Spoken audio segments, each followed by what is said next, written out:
Hey everybody, it's a Mad Master here. I'm doing another video today, and this is albums to change my life. One of the this next installment is going to be about an album that people might expect but might not.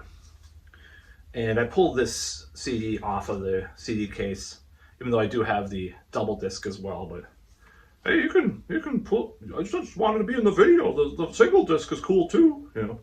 No, anyways, anyway, so this one is the Downward Spiral by Nine Inch Nails, and I'm going to talk about this album and why it was such a revolutionary one for me. You know, in the late '80s, you know, or early '90s or whatever, I saw Head Like a Hole. I thought was kind of cool. It was on Headbangers Ball, and I think it was on 120 Minutes, both. I thought it was kind of cool. I was like, yeah, this is kind of interesting. You know, I wasn't really into that style of music at that point. And I heard, you know, Guns N' Roses, Axl Rose really liked Nine Inch Nails and wanted to take them out on the road. This is before that came out, actually.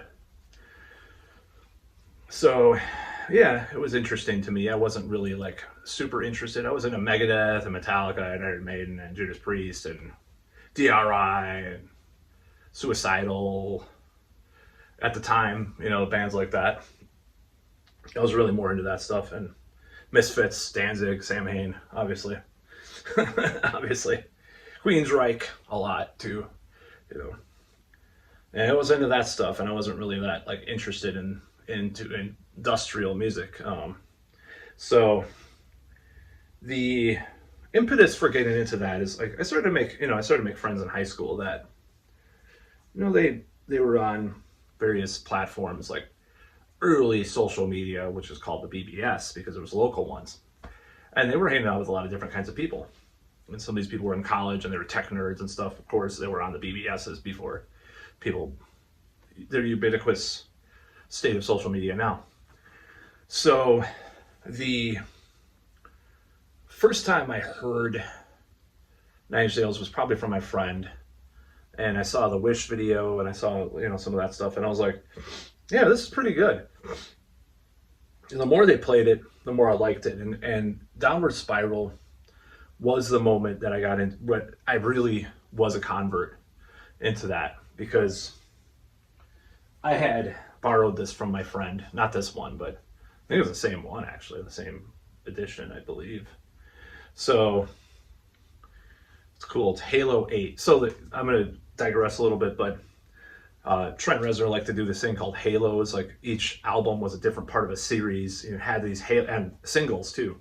So you had all these Halos, which were singles, maxi singles back then, which some of them are as long as an album, especially with Nine Inch Nails. They had all these remixes. Some of them are unrecognizable.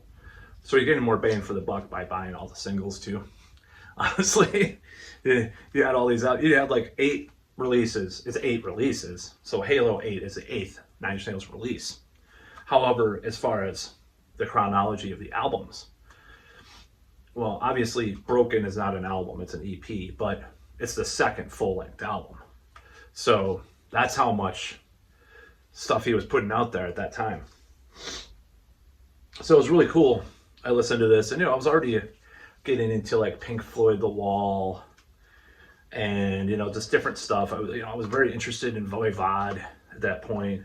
Just kind of really kind of more experimental stuff and Black Flags, you know, jazzy kind of solos, you know, with just different like indie kind of stuff that was that was from the 80s usually. But so really hearing this was just like the solid foundation for me getting into this kind of music. And I was just like, it just was really catchy and innovative in some ways. I mean, there were other artists like Fetus or, you know, even Ministry, you know, that paved the way for this, obviously, but kind of just that type of accessibility, but also aggression, and just a very, you know, it's kind of like a soundscape of various things, but it's very memorable.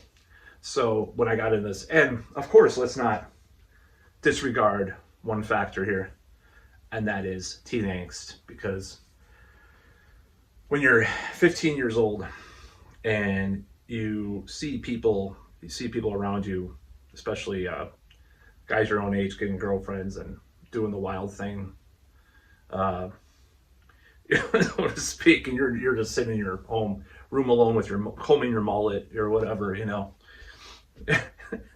punching holes in walls because of Black Flag songs or whatever, listening to Black Flag and Rollins Band and just punching holes on walls and stuff.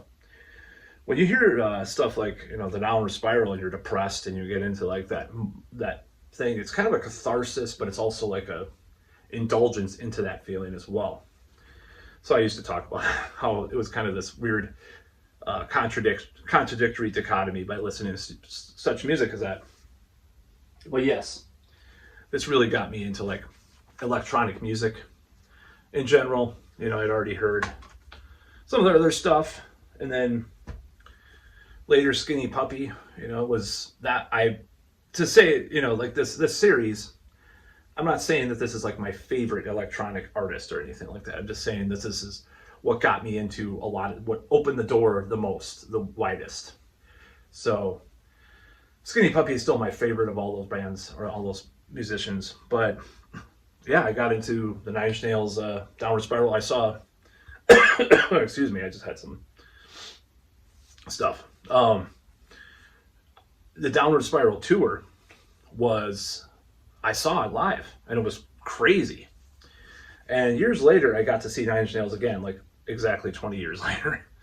But it wasn't the same because I think at that time he was using this technology that was really primitive with a lot of the sequencers and samplers, but it crunched things at this level with the bit rate and stuff like that, and the different machines he was using that just had this more, I'm not going to say earthy, but just more like warm feel to it. We'll talk about vinyl versus CD. When you have a laptop playing all the instruments and stuff, like you go see some industrial project today. Not Skinny Puppy, by the way, they were awesome. And even if they did use some laptop stuff, it was different. It was more immediate. You have these like hearing an old school drum machine versus like a drum program that sounds a little too close to real drums or even samples. Just the bit rate was so lacking in fidelity, it almost made it more rough in this way that when you saw it live, it was cool. It's like listen to like a 32-bit MIDI and then listen to like a 16 or 8-bit. It's different. It's different feel, different vibe. So seeing Nine Inch Nails live was awesome. Awesome theatrical show. And of course, being middle-aged Trent when I saw him last time, he's not as angry in a certain way. It's kind of more of an act. It's like, when he's in his 20s, like in Downward Spiral, it's like there's more on the line, It was crazy. It was an awesome show. And that was when industrial was really, or industrial rock, whatever you call it. I would call it pure industrial is basically noise, But so you can call it industrial rock, but that was kind of the peak of that, because a lot of people that were there were like frat boys moshing in front, and the goths were complaining. I remember this one goth girl. when we went to high school, I love telling this story. I'm going to tell it again. She's like making fun. She went to make fun of Nine Inch Nails with her best friend, who I used to have oh my God, I had such a crush on her. And I'll never forget this quote. It's one of the eternal quotes. It's dear to my heart. And she was making fun of she told a whole story about the show and how terrible it was and how she hated it. And she was just like super into it for someone that hated something so much. By the way, used to have a crush on Trent Reznor and all this stuff, and both of them did, I think. She's like, and then he played something I could never have. Oh my God, so it didn't use the word cringe back then, but that's basically how she was talking about it. So, so I've seen a lot of industrial projects and bands live now, but that was one of the best tours, other than Skinny Puppy in 2015. It was great. Ministry recently too. That was great. So yeah, I got into that stuff, and it gave me just like it kind of opened the doors. A lot of different stuff, synthesizers and samplers and drum machines. I could listen to Lymphonic Art and not feel like, yeah, that's fine. It just sounds like, whatever. Sort of dark wave-ish influence on that or whatever, because they use a drum machine. It's great. great album. It's lasted the test of time. I listen to it now, and feel depressed. Trying not to feel as depressed, but got all this stuff in there. That was the '90s though. Had booklets with lyrics and all this stuff in it. So yeah, this is a big album for me, being influenced on that stuff and getting into I borrowed all the Halos from my friend, and sometimes I would scratch them up because I was such a weirdo back then. Not on purpose, by the way, but just because I was a slob, and smashed some tapes too, which is terrible. But one of my friends still has one of my books that I had smashed a couple tapes, so I'm never going to ask him for, and a movie of mine, so I'm never going to ask him for that because I accidentally smashed one or two of his tapes. So yeah, Nine Inch Nails, Downward Spiral, great album, classic, influential. A lot of crap came out after this too, but it is what it is. Conceptual rock, whatever you want to call it, for the '90s, which is kind of the anti-decade for that.